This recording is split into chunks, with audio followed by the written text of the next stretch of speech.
So let me give you a couple examples about some problems with RRSPs. I'm only making $30,000 a year, and I've got the kind of job that I'm likely to always make maybe less than the marginal tax bracket, which recently has been in the $43,000 range for the federal next move on the federal tax rate.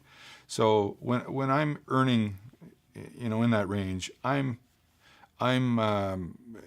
really experiencing taxes as low as I can at the current time. And I can't control future tax rates, so I have to make my decisions based on current tax rates. And right now, I'm at the lowest tax bracket. And so if I use an RRSP, any refund the government offers me is going to be at the lowest tax bracket. So I do that for many, many years, and I'm putting money away. I'm saving for my retirement. I'm always at the lowest tax bracket. I do very, very well with my investments because I always put lots of money in my RSP. It's quite possible that my RSPs will grow to a point that when I'm need to convert them to a RIF in my 70s, the income that comes off them is going to first possibly push me into a higher tax bracket. And you'd say, well, how can that be possible? Well, it is.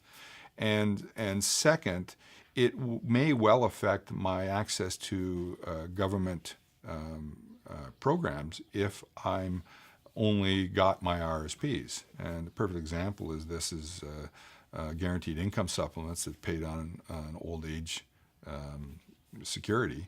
That supplement is affected by any income that you have, and your supplement gets reduced by any income you have, and your income that you have it could be from your RSP, since you have saved this money up for many years and it has to eventually come out.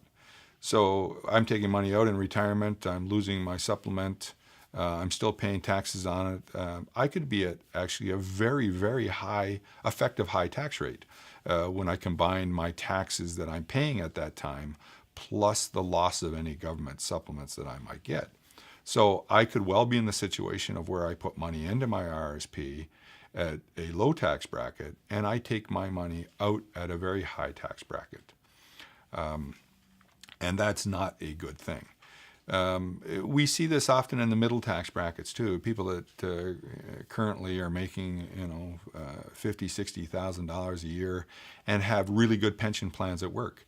It's quite possible that when, as they go through their career and they start making a little bit more money, and then they eventually get pensioned out, that their pension plan already has them close to a next change in the tax bracket. And it may not just be their pension plan. It may be their pension plus their CPP plus their old age. And they could well be at the edge of another tax bracket. And that tax bracket, is crossed as soon as they take money out of their RRSP. So again, they may have put their money in for many, many years at one tax bracket and then withdraw it from their RRSP or from a mature RRSP at a higher tax bracket. So even when you're in a middle income area, it still may not be in your interest to have a lot of money in your RRSP. But again, that's different from person to person. It may be a great idea for somebody that doesn't have any pension plan. It may be a terrible idea for somebody that does have a pension plan. With our income splitting, it's possible that it may be a very bad idea for somebody that has a spouse that has a very large pension plan.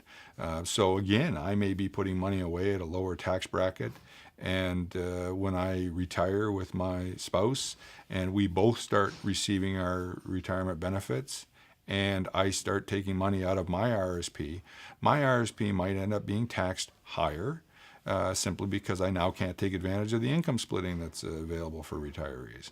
So everybody's situation is different.